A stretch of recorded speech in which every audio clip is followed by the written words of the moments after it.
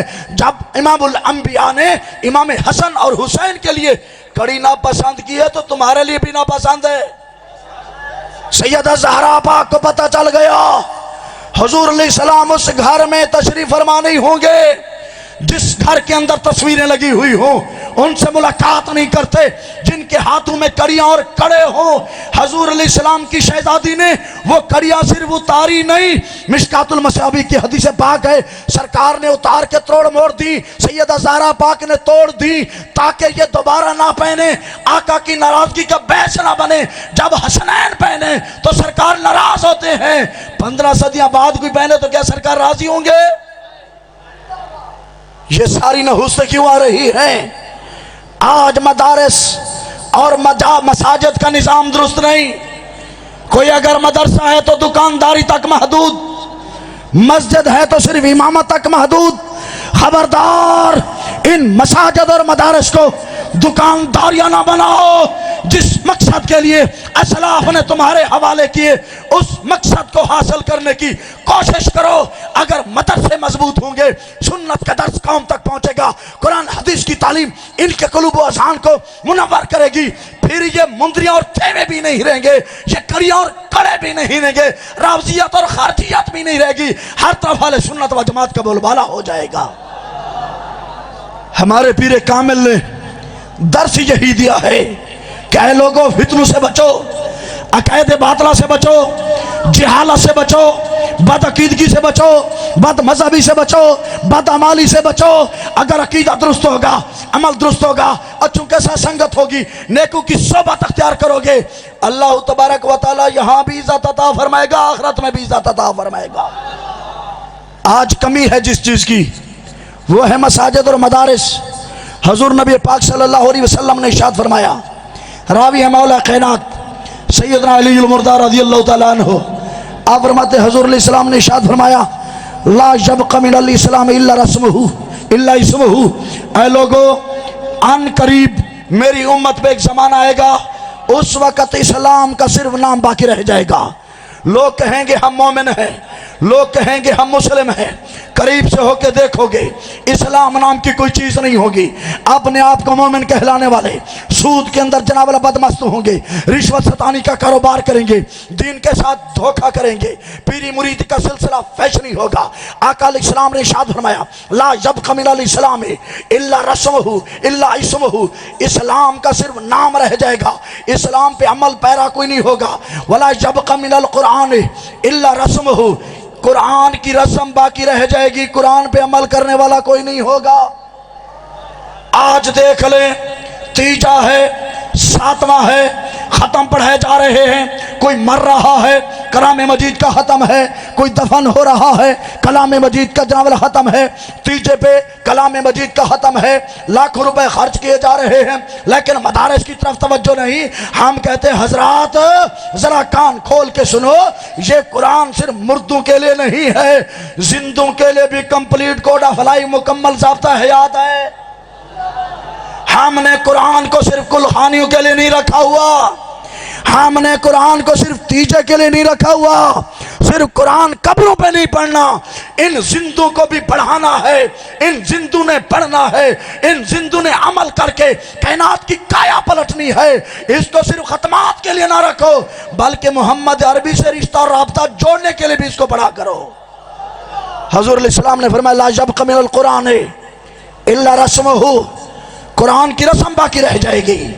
بیٹا M اے تو ہوگا، be اے تو ہوگا، ڈاکٹر آف فلسفی تو ہوگا، لیکن قرآن کی ایک آیت کریمہ اچھے طریقے سے ریسائٹ اور تلاوت نہیں کر سکے گا، کیونکہ ترقی کا دور ہے۔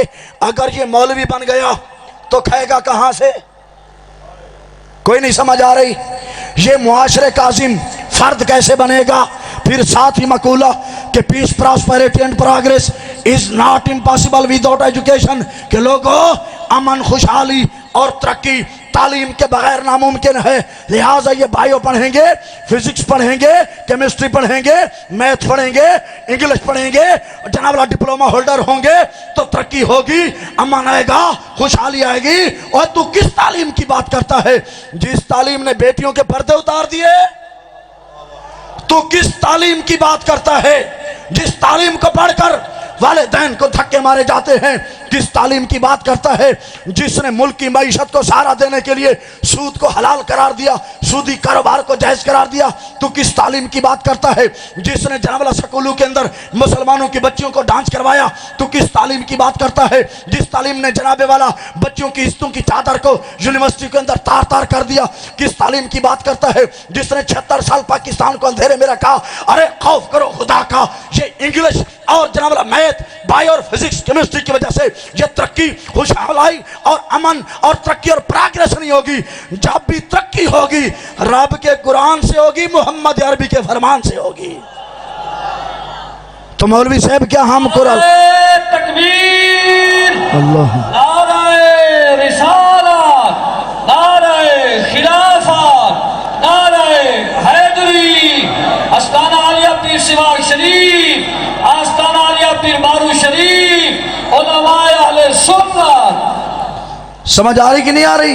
کیا پھر ہم انگلش وغیرہ نہ پڑھیں؟ کیا سکول کے میں نہ جائیں؟ جائیں، بے شک جائیں۔ فر انگلش بھی آتی ہو، ریاضی کے بھی ماہر بن جائیں، بائیو کے بھی ماہر بن جائیں، فزکس کیمسٹری کے ماہر بن جائیں، یہ جناب جج بن جائیں، یہ پروفیسر بن جائیں، یہ ٹیچر ڈاکٹر بن جائیں، یہ وزیر و مشیر بن جائیں، جو بنانا چاہتے ہو بناؤ، لیکن سب سے پہلے محمد عربی کا سچا غلام تو بناؤ۔ جس کو کلمہ پڑھنا نہ آتا ہو، بسم اللہ شریف پڑھنی نہ آتی ہو، سورۃ الکوثر پڑھنا نہ آتی ہو، وہ قوم کی تقدیر کے فیصلے، قسمت کے فیصلے کیسے کریں گے؟ ترقی صرف ان ترچھے الفاظوں سے نہیں آئے گی، ترقی جب بھی ہوگی تو محمد عربی کے فرمان سے ہوگی، شریعت مصطفیٰ اور دین مصطفیٰ سے ہوگی۔ اس لیے آقا علیہ السلام نے ارشاد فرمایا قرآن کی رسم اور رواج باقی رہ جائے گا۔ پھر حضور علیہ السلام نے فرمایا وَمَسَاجِدُهُمْ عَامِرَةٌ وَهِيَ خَرَابٌ مِنَ الْهُدَىٰ، ان کی مسجدیں تو آباد ہوں گی، بڑی لمبی چوڑی مساجد ہوں گی، بڑی رنگینی ہوگی، سجی ہوئی ہوں گی، نمازیوں کی بڑی تعداد ہوگی، لیکن حضور علیہ السلام نے فرمایا ان کی مسجدیں آباد ہونے کے باوجود، رش اور بھیڑ کے باوجود ہدایت سے خالی ہوں گی۔ امام ہوگا وہ صحابہ کا دشمن ہوگا، امام ہوگا محمد عربی کا گستاخ ہوگا، امام ہوگا اہل بیت طہار کا بے ادب ہوگا، اولیاء کاملین کا بے ادب ہوگا، علماء کو بکنے والا ہوگا۔ جب امام ایسے لوگ آ جائیں، وہ مساجد بظاہر تو آباد رہتی ہیں، در حقیقت وہ ہدایت سے خالی ہوتی ہیں۔ آباد تب ہوں گی، ہدایت تب آئے گی جب مصلی امامت پہ کھڑا ہونے والا محمد عربی کا سچا غلام ہوگا۔ اس لیے حضور علیہ السلام نے فرمایا مساجد تو آباد ہوں گی لیکن ہدایت سے خالی ہوں گی۔ پھر آقا علیہ السلام نے آخری جملہ ارشاد فرمایا، جملہ بڑا عجیب ہے۔ حضور علیہ السلام نے فرمایا آخر دور میں سب سے بدترین یہ علماء ہوں گے، من عندہم تخرج الفتنۃ وتعود الیہم۔ حضور علیہ السلام نے فرمایا فتنے انہی سے نکلیں گے، فتنے انہی کی طرف لوٹیں گے۔ اب کسی کسان اور کاشتکار نے، کسی دفتر میں کاروبار کرنے والے نے، کسی سکول کے ٹیچر نے، کسی جناب کھیتی باڑی کرنے والے نے، کسی جانور پالنے والے نے سٹیج پہ آ کے کبھی فتویٰ نہیں دیا، سٹیج پہ آ کے یہ بیان نہیں کیا کہ صدیق اکبر سیاسی خلیفہ ہیں۔ ایک بکواس کر رہا تھا، منافقت سیدنا امیر معاویہ کے دور سے شروع ہوئی۔ یہ باتیں ان پڑھ اور جاہل تو نہیں کہتے، اپنے آپ کو عالم کہنے والے، لوگوں کے ایمان سے کھلواڑ کرنے والے یہی لوگ ہیں۔ یہ علماء شیاطین ہیں، علماء سو ہیں، علماء ربانیین اور ہوتے ہیں۔ آقا علیہ السلام نے فرمایا ان علماء سو اور علماء شیاطین کا زور ہوگا، فتنے بپا ہوں گے، فتنے نکلیں گے بھی انہی سے، گھسیں گے بھی انہی کی طرف اور لوٹیں گے بھی انہی کی طرف۔ لیکن آپ نے تمیز کرنی ہے عالم سو کون ہے اور عالم ربانی کون ہے، بدعقیدگی کی طرف کون لے جا رہا ہے، سیاحت عقیدہ کی رغبت کون دلا رہا ہے۔ یہ تمام تر چیزیں کب ملیں گی؟ جب ہمارے مساجد اور مدارس آباد ہوں گے، جب مدرسے کی چٹائیوں پہ بیٹھنے والے علماء اور مدرسین غیرت مند ہوں گے، یہ ان کو بڑی اہم باتیں پڑھائیں گے، عقائد و نظریات پختہ کریں گے، اعلیٰ حضرت کے لٹریچر کی طرف رغبت دلائیں گے، سب سے بڑا کام اس مقصد کے لیے جو ہوا وہ آستانہ عالیہ پیر بارو شریف سے ہوا۔ آج دیکھ لیں کسی پہ تان نہیں، کہیں پہ گھوڑے بندھے ہوئے ہیں، کسی نے کتے رکھے ہوئے ہیں، کسی کو بلڈنگ کا شوق ہے تو کسی کو لگژریز اور مرسڈیز گاڑیوں کا شوق ہے۔ ہمارے شیخ طریقت کو شوق ہے کتابوں کا شوق ہے یا مدارس کا شوق ہے؟ لائبریری دیکھ لیں تو سبحان اللہ، وطن عزیز کی بڑی بڑی درگاہوں پہ جائیں، درسگاہوں میں جائیں، اتنی عظیم لائبریری آپ کو نہیں ملے گی۔ اتنے وسیع اور عریض رقبہ کے اندر جب مشتمل یہ عظیم الشان درسگاہ، یہ اس بات کا منہ بولتا ثبوت ہے کہ لوگوں، خانقاہ اور مدرسہ یہ لازم ملزوم چیزیں ہیں۔ اس پیس کے پاس جاؤ، اس شیخ پہ کے پاس جاؤ، اس مرشد کریم کے پاس جاؤ جو تمہارا ظاہر بھی سنوار دے، تمہارا باطن بھی سنوار دے۔ مدارس کی دنیا سے جس کا تعلق ہو، دن رات شیخ کو تڑپ ہے اسی چیز کی۔ جب مدرسۃ البنین آپ نے دیکھا یہ طلباء پڑھنے والے، یہ عالم دین بن رہے ہیں، مصطفیٰ کریم علیہ السلام کے غلام بن رہے ہیں، بیبیوں کے اندر اس چیز کی کمی ہے، پھر گھر کے گھر برباد ہو رہے ہیں، بد مذاہب عورتوں کی ٹیمیں تیار کر کے مختلف گھرانوں کو برباد کر رہے ہیں۔ تو آپ نے قدم اٹھایا کہ عظیم الشان مدرسہ للبنات بھی بنانا چاہیے، جس میں سیرت عائشہ صدیقہ، سیرت زہرا پڑھائی جائے، عقائد اہل سنت ان کو سکھائے جائیں تاکہ بڑے بڑے خاندان درست رہیں۔ تو آج صرف 10-15 نہیں، 20-25 نہیں، 150 نہیں، کئی 100 طالبات محمد عربی کا دین آستانہ علیہ پیر بارو شریف پہ پڑھ رہی ہیں، سینکڑوں طلباء، کئی مدرسین محمد عربی کا دین پڑھ رہے ہیں، پڑھا رہے ہیں۔ یہ ساری رغبت کہاں سے آئی؟ یہ رونق کہاں سے آئی؟ کیونکہ بیٹھنے والے سجادہ نشین خود عالم بھی ہے، مدرس بھی ہیں، مبلغ بھی ہیں، مرشد بھی ہیں۔ نہیں سمجھ آ رہی؟ میدان عمل کے مجاہد عظیم بھی ہیں۔ اگر سٹیج پہ آ جائیں تو خطاب عجیب، مصلی پہ آ جائیں تو عبادت عجیب۔ کوئی نہیں سمجھ آئی؟ ساری صفات کے حامل، ساری خوبیوں کو یکجا کرنے والے یہ عجیب و غریب اور عظیم شیخ ہیں۔ کسی کے پاس مصلی ہے تو علم نہیں ہے، علم ہے تو مصلی نہیں ہے، مصلی ہے تو مدرسہ نہیں ہے، مدرسہ ہے تو میدان نہیں ہے، میدان ہے تو عقائد و نظریات کی طرف توجہ نہیں۔ آپ جناب اللہ جس طرح بھی نگاہ اٹھائیں گے مصلی کو دیکھیں گے آباد نظر آئے گا، مسجد کو دیکھیں گے آباد نظر آئے گی، مدرسے کو دیکھیں گے آباد نظر آئیں گے، علماء کو دیکھیں گے خوش نظر آئیں گے، طلباء کو دیکھیں گے خوش نظر آئیں گے، سٹیج کو دیکھیں گے آباد نظر آئے گا، میدان کو دیکھیں گے رون کے نظر آئیں گی، برادران کو دیکھیں گے مصلی تدریس میں بیٹھ کے محمد عربی کا دین پڑھا رہے ہوں گے، قرآن پڑھا رہے ہوں گے۔ ہر صوبے کے اندر جاؤ، آپ کے جناب مبرزین، آپ کے معتقدین، آپ کے متوسلین، آپ کے برادران نے بڑے بڑے مدرسے بنائے ہوئے ہیں۔ یہ بہاریں کیوں آئیں؟ اس لیے آئیں کہ شیخ و شوق کی شریعت مطالعہ کا ہے۔ تو اب ہمارا بھی حق بنتا ہے کہ ہم اپنے مرکز کو مضبوط رکھیں۔ خدا کی قسم یہ واقعتاً عظیم روحانی اور جناب عظیم علمی مرکز ہے۔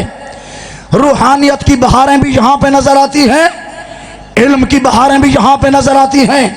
اگر اپنی پچھلی سائڈ پہ جائیں تو عظیم الشان جامع نظر آئے گا، کئی مدرسین مصلی تدریس کی سینت نظر آئیں گے، سینکڑوں کی تعداد میں پڑھنے والے طلباء، پھر ان کی خوراک کا اہتمام، ان کے لباس کا اہتمام، ان کی آسائش کا اہتمام ایسا عجیب، اتنا عظیم کہ اس کی کہیں پہ مثال نہیں ملتی۔ یہ پھر اس طرح آبادی نہیں ہوگی، آبادی تب ہوگی جب آپ حضرات کا تعاون بھی ساتھ ہوگا۔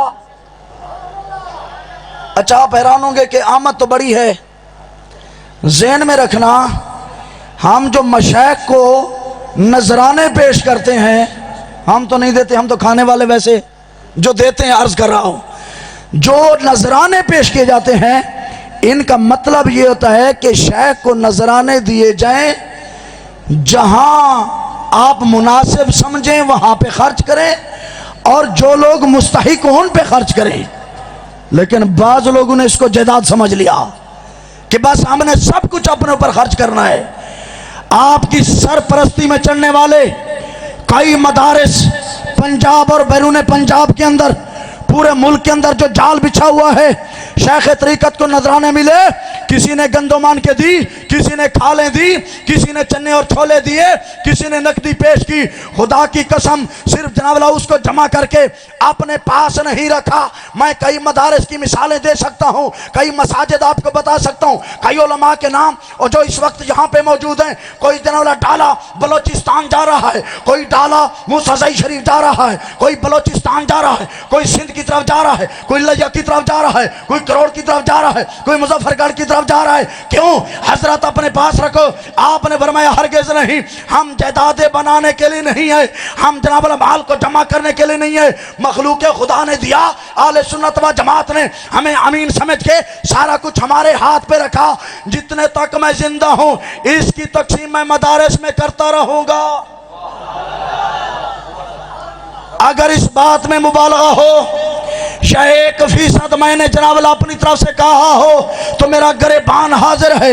خدا کی قسم اگر کسی مدرسے میں پنکھے نہ ہوں تو پنکھے لگوا کے دیتے ہیں، کئی مدرسین کی کمی ہو تو مدرس دیتے ہیں، تنخواہ کی کمی ہو تو تنخواہ دیتے ہیں، لنگر کی کمی ہو تو گندم مہیا کرتے ہیں، دالوں کی کمی ہو تو دالیں عطا فرماتے ہیں. جس چیز کی کمی ہو وہ ہر عالم دین تک جناب اللہ آپ پہنچاتے ہیں.